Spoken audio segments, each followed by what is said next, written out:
Well, today we are going to be building some cabinets and a bar top. And the bar top is going to be really cheap and really easy. Welcome back to the channel, and today we're going to be working on the countertop for my rod building table. And if you haven't seen the other video where I worked on the cabinets, please go back and watch that, and maybe it'll make a little more sense to you. So I wanted to build a nice countertop that looked good, and I didn't really want to spend a ton of money on it. It's just going to be a rod building table after all. But it's going to be seen in a house, and I want it to, look good. So I decided to do something cheap, but is also going to look good at the same time. So it only cost $40 for the lumber. I didn't include, the cost for the stain and the wood glue, but in time, obviously. But just the base materials was only $40. When you go and you look at other countertops, they go for $300 for a 24 by 8 foot for an oak. So this is an oak, and it's not going to have the same resiliency as oak, but it's going to do the job fine. So if you want to watch and see kind of how I do it, I'm no expert whatsoever, but maybe you can learn something from something I do wrong, because there's probably going to be something in there. So I appreciate you watching. Please subscribe, and let's get going. Well, it's the next weekend, and I am working on the tabletop. So I wanted to do something really nice, and then I was like, it's going to be a work tabletop for building rods, so I was going to do something cheap because it's just going to get messed up, epoxy on it and all kinds of stuff. So I got these 2x6s, and I went through the whole stack and got the straightest, prettiest ones I could find. Well, not necessarily the prettiest, I got some character in there. But I'm going to take the old Craig. I was going to do it on the table saw, but I forgot to get a finishing blade for it. So I'm going to take the Craig jig down these boards, and I got it set right at 90 degrees, and I'm going to take a 1/4 inch off each side, so it'll be 5 inches, and 4 of them 20 inches wide. So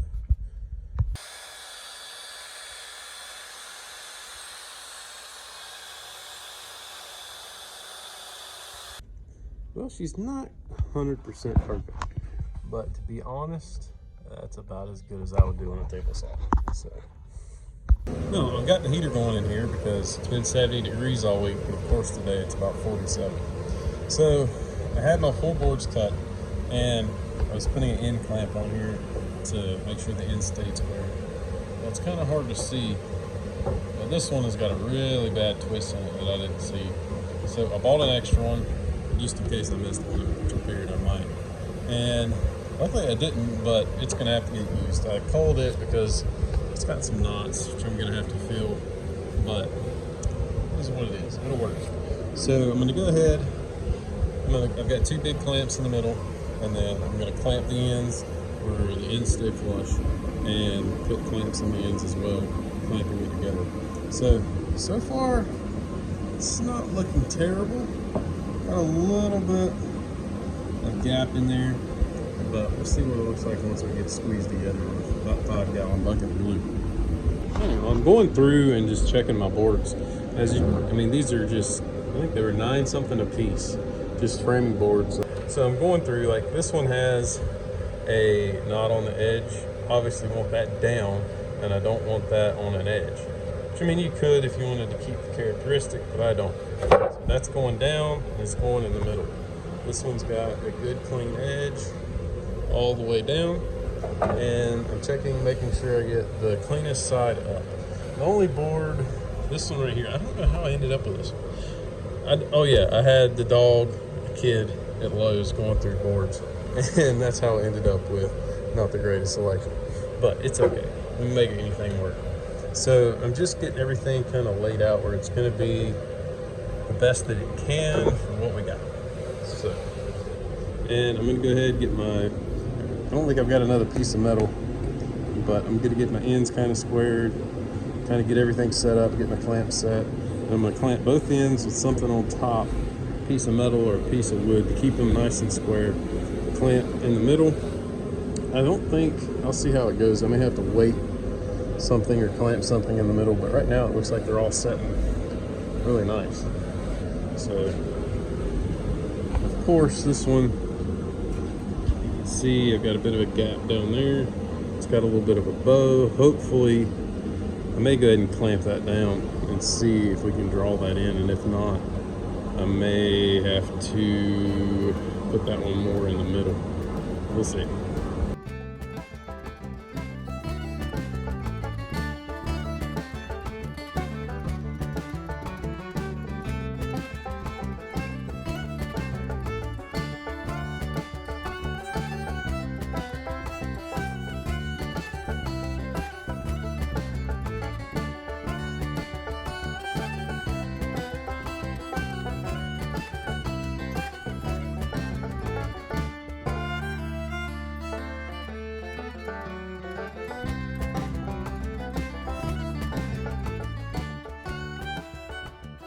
Well, I could have used a few more clamps, some decent ones, but we got her clamped together, and it's looking like it's oozing out pretty good everywhere, and we should have a pretty good bond. I didn't do any biscuits or nothing, just gluing it together, because it's going to be pretty well supported. So hopefully, well, I may leave it overnight, but hopefully it'll be good to go. So she looks like she's set up pretty good. It's been probably 14, 15 hours.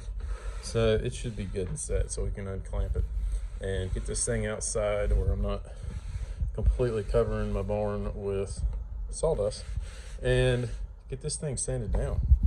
So I think it looks pretty good. It's a little boogery right now, but I think once we get this thing sanded up, I think she's gonna look all right.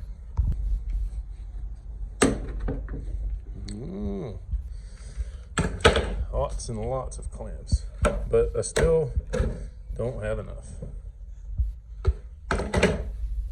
So you may have noticed that I put these paper towels down under this board just so the board didn't stick, because it's a lot easier to just peel off and sand off paper towels than a 3/4 board. So it worked pretty good. Didn't have too much use out of it. I normally use plastic, but I'm running low on trash bags. So not too bad. I did, when I was cutting, I did booger one little corner, but I'm gonna take and probably cut an inch or two off both sides. So I'm just gonna look through here and see, like this little knot, I'm gonna put some wood putty in, and just little things like that. I'm gonna go ahead and get some wood putty on here so I can hopefully one sand and done, but we'll see. So yeah, there's a couple little knots here that need a little putty. All right, so I'm just going through, and anywhere there's a little divot or anything else, I'm just taking a little, especially the knots, they get a little, this one's not bad right here, but some of them I've already filled in are pretty good. So I'm just going through, filling those in before I sand everything down. Let this dry a little while. It doesn't take long at all to dry. And we'll get this thing outside in the sun and out of here so I don't make a mess, and get this thing sanded down. So I'm also, like this right here, you kind of see, fill that in a little bit. So that way, won't be any little divots, and hopefully we'll have a real good smooth surface.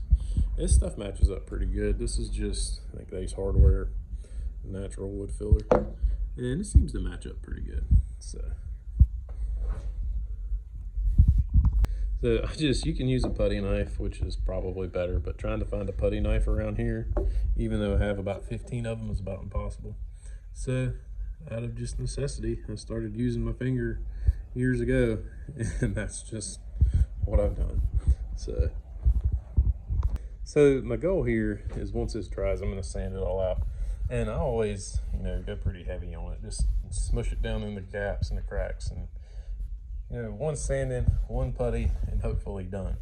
But the goal is to sand as much off of this as possible, because it's just not, like, I'm going to take all this off until just that little hole that was in that knot is the only thing that you're going to see the wood putty, because the wood putty, it blends pretty good, but it's not going to stain the same, or it's not going to finish the same, whichever the poly or whatever you want to do. Normally poly is not too bad, but stain is definitely bad, is it just doesn't take the stain like the wood does. So the goal is get all of it off, but we have what we have to leave.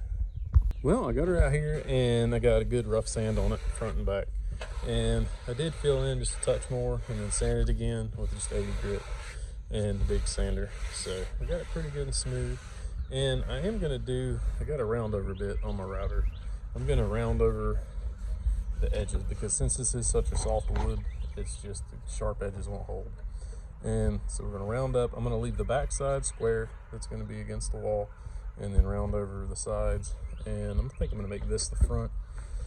This one piece, I thought all this gray would stand out, and then I was like, well, I kind of like the character. But I do think I'm going to put it towards the back and make this the front. So it's just kind of a little character to it. So it'll be all right. All right, got that nice and rounded over. And now I'm just going to go through probably some 220 and just sand her down nice and smooth, and she'll be done. So I'm trying to decide which polyurethane, stain, whatever you want to call it, that I'm going to use. So I'm going to do a little test. I've got my oak for my drawer faces. I've got a piece of Southern Fraser fir that I used to make to the countertop, and the pine that I made the trim on the cabinets with. So I'm going to use the wipe on. This is the warm gloss, and then the clear satin, and then I'm going to mix up boiled linseed oil, mineral spirits with some wipe on poly. And then also on this, I'm thinking about doing tongue oil. So I'm going to do tongue oil on a section of this as well, and just kind of see which one I want to use. Just going to add a little bit on the cloth, and I'll probably do 2 or 3 coats. I'm not going to go crazy. And just wipe it on. Pretty much all you got to do with this stuff. Okay, and on the board, I'm going to have to label it.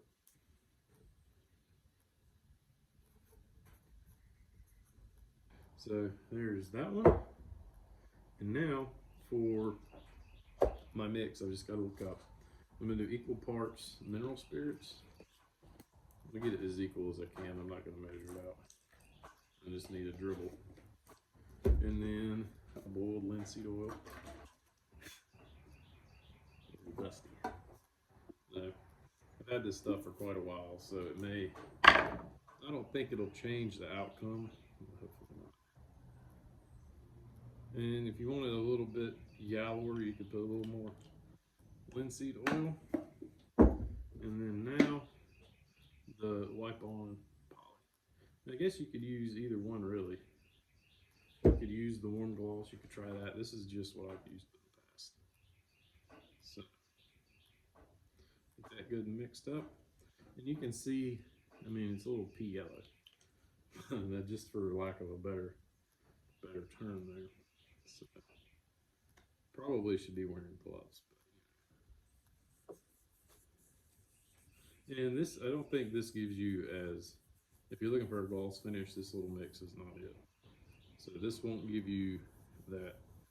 I mean, if you put a ton of coats on it, eventually you will get a gloss, but it's going to take a lot of coats to get a gloss out of this. But it's definitely about the exact same color. So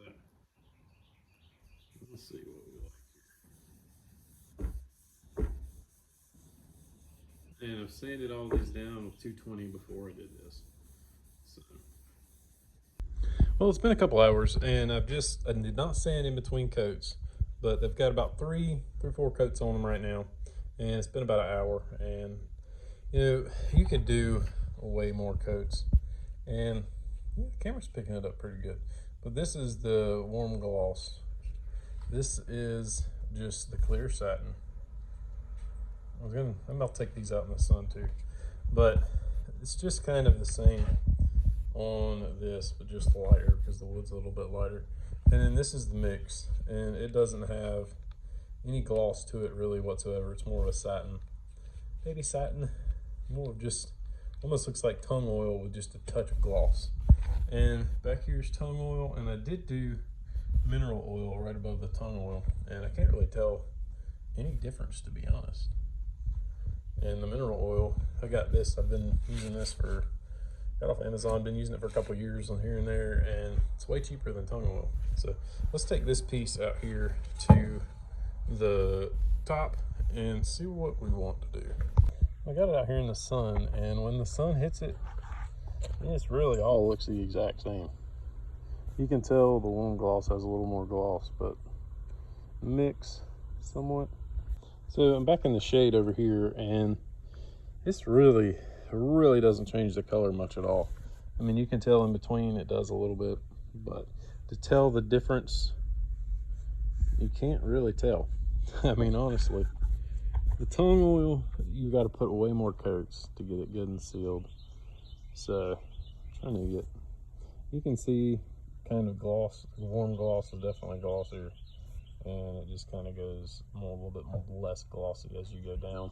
But between the mineral oil and the tongue oil, I can't really tell the difference myself. So we've got options. Well, in conclusion, pretty much all these products are pretty much going to give you a pretty close to the same color. This one maybe just a hint more yellow with the mix of the boiled linseed oil and mineral spirits along with the wipe-on poly clear satin.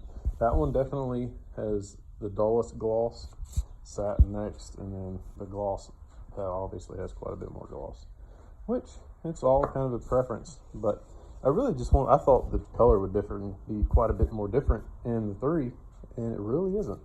It kind of keeps the same color throughout. I will say this wipe-on poly, it may just be this piece of wood, but it definitely is a little lighter than the other ones, and I think all that is you can see the different grains, different cut of wood, so it's kind of hard to determine that, but I think it all pretty much is going to give you about the same hint of yellow. Well, I flipped the board over and sanded it and decided that that's just not going to give my top enough character. So I'm going to try this test. So I've never actually done it, but we're going to give it a try. Try not to melt all the plastic on the table.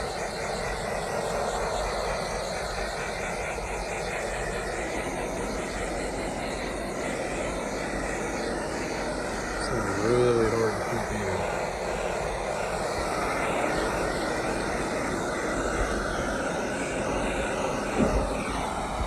Alright, so I went through the torch, burned it up a little bit, and then used my mix of boiled linseed oil, mineral spirits, and wipe-on poly.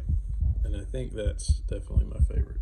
I also got some aged oak, kind of a gray stain, and I didn't really let it dry, but that, yeah, I'm not much of a fan. So I think I'm going to take the torch, and it kind of pains me a little to do it, but I think that's going to look really good. So here we go.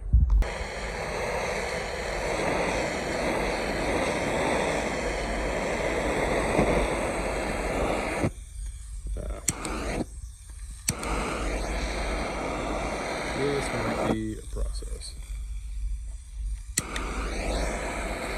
Oh, there we go. Oh. Well, we'll get there eventually. Well, it took me about maybe 45 minutes, but if the old burner would have worked, it would have been a lot better. But you couldn't tilt it down, you had to keep it straight up, which is what it is. So now, just got to put the finish on. Alright, well, I used the mix. I decided to use the linseed oil, mineral spirits, and wipe-on poly. Just because it kind of makes more, and it's a little bit cheaper, and it doesn't have, I didn't really want like a really gloss finish on this. I just want kind of a duller, almost like a tung oil finish on it. When really with tung oil, you got to put so many coats on, and it just takes a lot of coats and a lot of sanding. And with this, a couple coats, I might sand it. That stinks. No, I think she looks pretty good. So I've got one coat on, and I'm just going to keep every 30-45 minutes putting another coat on. And you can wait and sand between coats, but it takes forever, and just it's not the best way just to keep putting coats on and on and on, but it works good for me. That's what I've always done. And if you want like a super thick coat and a really good gloss, you gotta sand. But for this, with a medium gloss of satin, it works pretty good. Well, I let it cure overnight and flipped it over and did a couple coats on this side, just to make sure that it's sealed on both sides, because if there was any moisture left in the wood, we don't want it to cup. When you only do one side, a lot of times the opposite side will dry quicker if it's not completely dried, which this should be, and it can cup on you. So I went ahead and did that, and it looks pretty good. So if you didn't want to burn it, that's kind of what you would get. So, and I just rough sanded this side, but it actually looks better than I thought it would.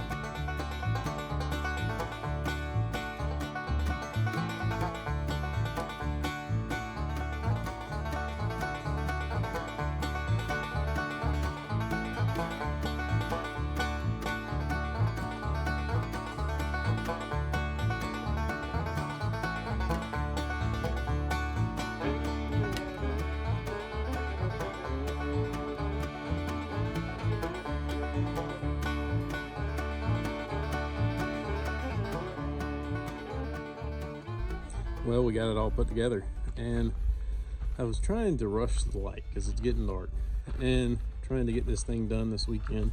So it'll be done, and I can just be done with it, because it took me about 2 weekends to get everything done. But I really like the top. I think the top turned out really good. And the cabinets, I forgot how much I hate drawer slides, but they're working.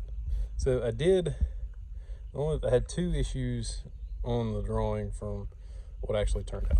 This gap right here, I forgot to account for taking up both sides from the drawer faces.